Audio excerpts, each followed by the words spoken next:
Nagaan fi araarri waaqayyoo bakka jirtanitti isiniif haa baay'atu. Obboleettan koo yoo YouTube jalatti argamtan hundumti keessanuu akkam jirtu?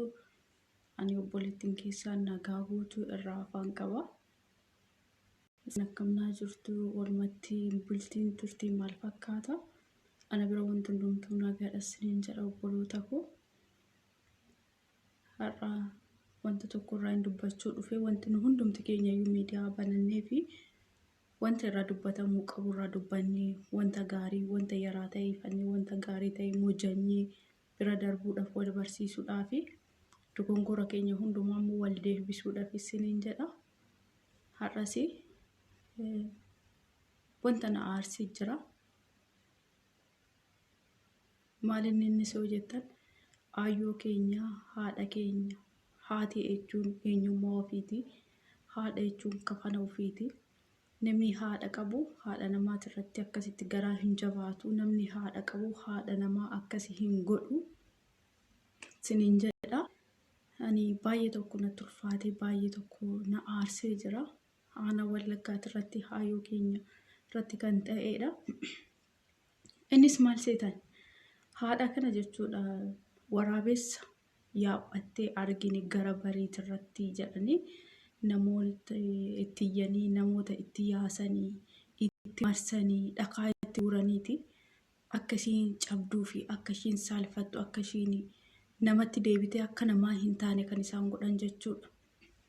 Kanaaf gaafiin kiyyaarra maalinni seetan obboloota koo. Namni hundumtuu amantii qaba. Namni amantii hin qabne hin jiru. Aayyoo teenya tanaayyuu dhuguma isin bineensa yaabbattee deemteeyyuu maaliif mana amantii geessaniitoo maaliif mana amantii tokko geessaniitoo akka fakkeenyaaf isaan kan akkas jedhaniiti akka haayyoon tun duutu godhan maalinni seetanii budaadha jedhaniiti waraabessa kan yaabbatu budaadha kan jedhamu yeroo ijoollummaa keenyarraayyuu dhageenya wanta guddanneedha jechuudha wanti kuni. Kanaaf haadha keenya kanarratti wanti ta'e maa inni budaadha jechuudha. Budaadha maqumti budaadha odoo seerri jiraatee iyyuu jechuudha. Haadha teenya tana bineensa yaabbatte jedhanii guyyaa adiidhaan ajjeesuu dhiisiti.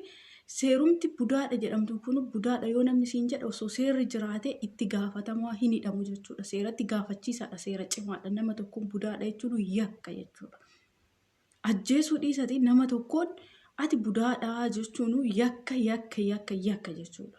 Kanaaf haadha teenya tanarratti yakka hojjetan yakka kan hojjetan irraa immoo kan ajjeesan argitanii haadha teenya tana dhuguma eegasiin bineensa an dhugaan siniin jedha baay'ee namoota baay'ee jala deemee agaamma jechuudha.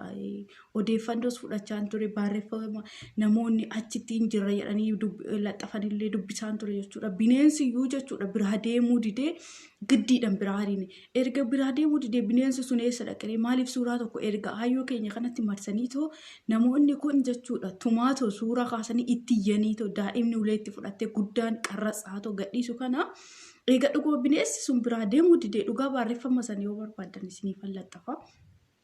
Maaliif wanna bineensi biraa deemuu didee maaliif kaasuu didarree suuraa maaliif wajjin kaasuu didan namittiin kan haati teenya tun budumayyuu haa taatu jechuudha. Budumayyuu hooga taate mana amantaa ortodoksii yoo taate ortodoksii geessanii xammaqsiisanii irratti kadhataniitu irraa baasuu. Musliimatti mana musliimaa yoo geessan immoo amantaa musliimaa yoo geessan immoo irratti qaraasisanii irraa baasuu. Cheerchi pheenxee yoo dhaqan immoo waaqa irratti kadhataniitu seexana kana irraa baasuu. Akka macaafni jedhuttis namni budaadha jedhamu seexanni nama san fakkaateetoo jechuudha. Nama foon nama sanii fakkaatee nama san uffatee kan nama iddoo yookaan kan nama jechuun kan nama wannaa jedhu jechuudha kan maal jedhama sila kan nama waraanu jechuudha. Bifas nama sanii fakkaatee malee namni sun budaa miti sinii galee seexanatu nama ija nama saniitirraa ta'aa jedhama. Akka ani dhagayetti jechuudha akka ani beekutti soo ta'e. Innaa jaartii tana yookaan haadha teenya tana fuutaniitoo maaliif mana amantii geessitanii irraa baasuu diddan. Inni tonkolii yoo hin jiraanne argitanii tonkolii yoo hin jiraanne sheerri sin xaxxawwayii yoo hin jiraanne jechuudha. Haadha gabaa deemuuf ganama barraa kaatee gabaa deemachuuf jedhan. Gabaa deemachuuf mi'a ishiin qabatte irratti maal godhanii haati tun abbaa manaa hin qabdu sinii galee namichi ollaa ishii lafa ishii kana hin qota yeroo hundumaa irraa kontiraata fudhatee lafa ishii kana hin qota jechuudha. Isa dhumaati irratti lafa kee kana natti gurguru jedhee caqacaqaan gizee hundumaa. Haati teenya tun lafa kana itti gurguruu didde namicha kanatti jechuudha. Lafa kana itti gurguruu didde. Sababa ishiin lafa itti gurguruu diddeef nama itti biteetoo itti iyyisiise nama ishiin hin beekne saniinuu nama naannoo saniiti miti kan ishiin itti iyye jechuudha. Maaliif nama ishiin hin beeknetu qabee akka jedhamuuf jechuudha. Namni naannoo sanii akka ebeluu qabee akka hin jedhamne namni safara sanii hin beekne fidanii qabsisiisan jechuudha bineensaan. Ishiin dadhabduu waan taateef. Argitanii?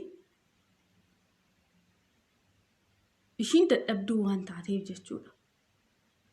Eegash namni keenya yakka ammanaa walirratti kan hojjetu ta'e nama dhakaadhaan qaxaqaxanii eega walajji kan ajjeesu ta'e nama biraa maaliif komattu ganda biraa dhaxxanii ebelumaaf akkana nu goote maaf jedhamaree eegasinuu akkana ofirratti godhaa jirtan eegasinuu yakka akkana ofirratti walirratti dalagaa jirtanii jechuudha.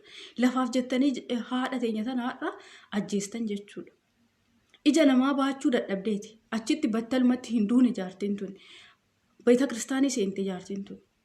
Yeroo beeta kiristaanii jaarsi biyyaa hin jiru. Beeta kiristaanii san keessa qeesiin hin jiru. Beeta kiristaanii seentee ija namaa baachuu dadhabdee dhokattee beeta kiristaanii seente. Beeta kiristaanii keessatti ajjeesanii bulchan jechuudha. Sinii galee beeta kiristaanii keessatti ajjeefamtee bulte. Ebelu akka ajjeese hin beekamu jechuudha. Awwaarradanii salphisiisanii nama itti yaasanii itti iyyisiisanii bineensa jedhaniini. An akkanatti fakkaatutti warroota itti iyyee fi warroota ishee ajjeesisan anaa bineensi jechuudha. Jaartii osoo hin ta'in.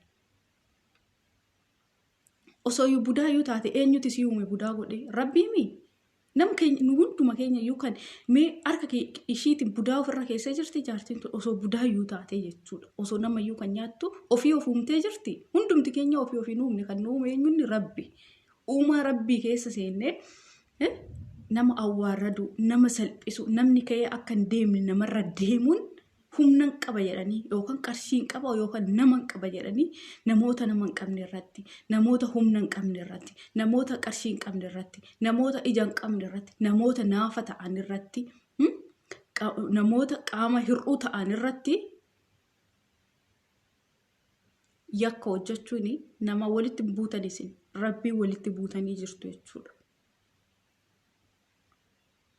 Isiin duutillee uumaa miti sinii galee ishiin duutullee uumaa miti garuu warri ajjeestanii rabbiin biratti akka itti gaafatamtan beekaa. Mee biyyuma san keessa namni guddaan akkamitti namni gugurdaan keessa hin jira waggaa itti tuuta'anii akkasitti dhakaa itti guuran jechuudha. Namni lakkii dhiisaa jedhamu akkamitti dhabame? Shira malee kun jechuudha. Kun shira. Lafa nyaattee nama fixuuf namni wali nyaata. Lafa jechuudha. Lafti nyaattee nama fixi malee lafarraa nyaatanii yoomillee taanaan hin fixan. Sababa ishiin lafa ishii kennuu diddeef, sababa ishiin lakki lafa kiyya hin gurguru lafti kan ijoolleeti jettee diddeef, ishii salphisanii akka ishiin duutu godhan jechuudha. Ishiin dhokattee beeta kiristaanii keessa seentee, bataskaana keessa seentee achitti ajjeesanii bulchani. Seerri hin jiru namoonni baay'een keenya. Seerri numaa barra. Numatu wal kabajaa barra. Numatu wal kabajisiisaa barra. Seerri eegan jiraanne numa seerri jechuudha. Namni biraa gara biraatti dhufee seera nuuf hin ta'u. Seerri akka namoota biyya keenyatti akka nama gugurdaan hin jira. Jaarsi biyyaa hin jira. Qeesiin biyyaa hin jira. Sheekiin hin jira. Numatu walii seera jechuudha.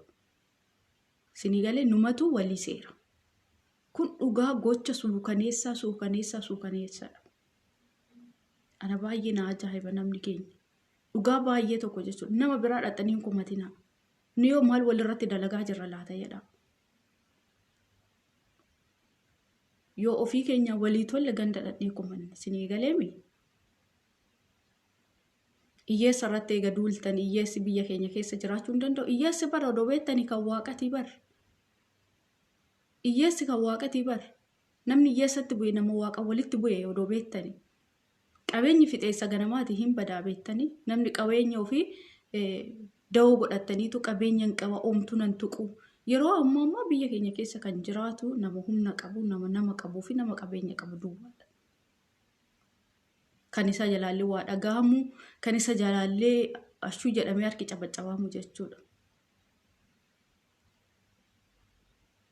Namni haadha qabu, namni haadha jaalatu, haadha ofii jaalatu haadha namaarratti akkanan hojjetu.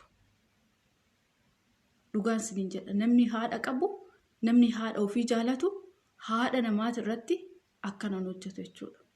Baay'ee warroonni hiyyeeyyii cunqursitanii dhugaa isiniin jedha, rabbuu isiniin dhiisu, isiniif isin dhiisin. Dhugaa awwanta barbaadan yoo tuqxan nan gubu, garuu hiyyeessa yoo tuqxan, namoota humna hin qabne yoo tuqxan, namoota harka qalleeyyii yoo tuqxan keessi kiyya baay'ee na guggubata. Baay'ee isiniin jedha. Obboleettii teenya Daraartuu maal gooti isiin illee, obboleettii teenya Daraartuu irratti dooktaristii sunillee maal gooti, akkanumatti harka ishii hiitee assaqaayyaate viidiyoo hojjedheen jira jechuudha. Inna assaqaayyaate osoo namichi sun dhaqee iyyeetoo baasuu baate ajjeesumaaf turte ishiin gocha suukanneessadhaan jechuudha. Sibiilaan harkaaf duuba ishii hiitee nyaata tokko malee dudda ishee osoo argitanii luqqa'ee ciccittee, maali gara jabeenya mana jabaatu biyyaan? Maali gara jabeenya akkanatti namni garaa walitti jabaatee ta'u, garaa walitti micciiramee ilmoo namarratti mana taphachuun maal jechuudha qo'ame? Kun ammas yaalamaa jirti, yaalamaa jirti jechuudha. Waaqayyo ishii qaqqabeetu guyyaan ishiin geenye malee ishiin illee silaa akkanumatti duuti. Yoo duute immoo dhossiteetuma oddoo keessatti awwaaluudhaaf natti fakkaate. Ofii maqaadhaa, dooktoriidhaa, ofii dooktorii ispeeshaal maatsanii baqasitee hodhituudha. Namaa sitti ajjeesa, namaa sitti yaaluun hin danda'amu jechuudha. Kongumayyuu maaliif yookaan ishiin nama meeqa baqasitee ajjeeftee fixxee jirti yoo ta'an. Kan irratti hin beekamne jechuudha. Kan irratti hin beekamne nama meeqa baqasitee ajjeestee jirti yoo ta'an ishiin sun.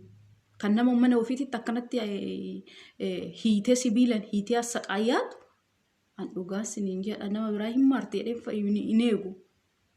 Ani gochi kun lamaan baay'ee garaa na gube jechuudha. Maaliif nama ofii waan ta'aniif jechuudha kan na gube. Namoonni jaartii sanarratti duulanillee, haadha sanarratti duulanillee namoota keenya waan ta'aniif na guggube. Akkamitti ofii keenya harki mirgaa bitaa irratti walirratti duulamee natti himaa. Dhugaan isiniin jedha, nama biraa kumachuu fi nama biraa maal jechuu fi harkaan dhahina. Isinii galee baay'ee ulfaata gochi kun, baay'ee ulfaata jechuudha. Baay'ee tokko dhugaa dhakaadhaan nama guddaa qaxaqqatu jechuun amma ulfaatame. Jaartii ofiyyuu dhaabbattee deemuu dadhabde, sabbataan dudda ishii hidhattee nyaattee waan bultuuf fakkaattu jarana.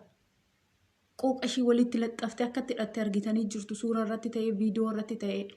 Jaartii tana humna qabdeedhanii bineensa yaaphatteedhanii itti faradan. Dhugaa firdiin kan namaa osoo hin taane firdiin kan waaqati. Dhugaa himimmaantu nuudha. Dubbachuun nan dadhaba wanta akkanaa kanarratti jechuudha. Firdiin kan namaa osoo hin ta'in firdiin kan waaqayyooti. Isinii galee warri harka keessan harka jabaa qabneettaniitoo, humna jabaa qabneettaniitoo harka namarratti kaastan, harka warra dadhabaat irratti kaastan, walgeettiin keessan mana waaqayyooti hundumti keessan. Ani immoo kan na ajaa'ibe bineensu achi deemuu didan jedhee warra baarressee maxxanse bichaadha Facebook irratti kan na guggube.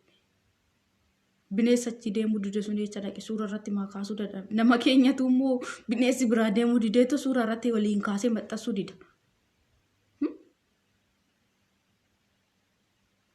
Beesma dhugaa baay'ee nama ajaa'iba. Haasofni namaatu baay'ee nama jibbisiisa. Dhugaa haasofni namni haasa'atu laxxafuyyuu koomentiidha jedhanii laayikiidha jedhanii waan gadhee haasa'atu laxxafanuyyuu baay'ee nama jibbisiistu. Dhugaa harka namatti hittu. Inni biraa immoo osoo kan moruu kan oroora jedhee Oromoon. Warri awwaardee maqaan keessanuu awwaardeedha, maqaan keessanuu maqaa shaggaadha isiniin jedha. Muuziqaa Haacaaluu osuma sadarkaa shallamaatti irra hin geenye jettanii osuma awwaaluudha, osuma inni tokkoffaa bahee jiru macarrashaatti gad deebistanii hawwaaltanii irra deemuudhaaf turtan. Amma inni Afrikaa irratti isinii bahee maal goosure warroonni sunniin? Maal fiddu? argitanii osuma humna qabne jettaniitu namarra ejjechuuf deemtan waan immoo ol lama kaasa jechuudha.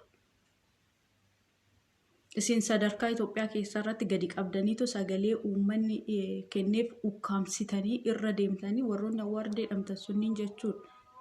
Sinii galee osoo irra deemtanuu luka keessan jalaa waaqayyo ol fuudhetu ol baase. Sinii galee humnaan qaba jettanii namarra hin deeminaa. Yookaan bootaa hojii itti qabdanitti nama miidhuudhaan deeminaa.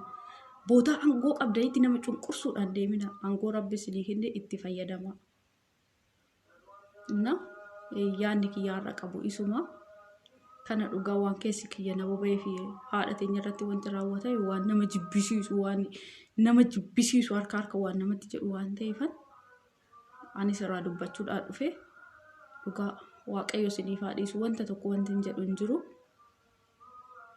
Nuyyuu waliif akkanaa orma komachuun immoo baay'ee ulfaata jechuudha. Ofii keenyaafuu walii gaarii ta'an jirru.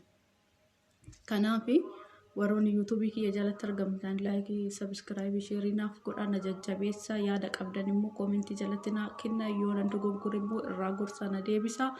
Galatoomaa isiniin jedha. Baay'ee isin jaalladha. Baay'ee isin kabaja.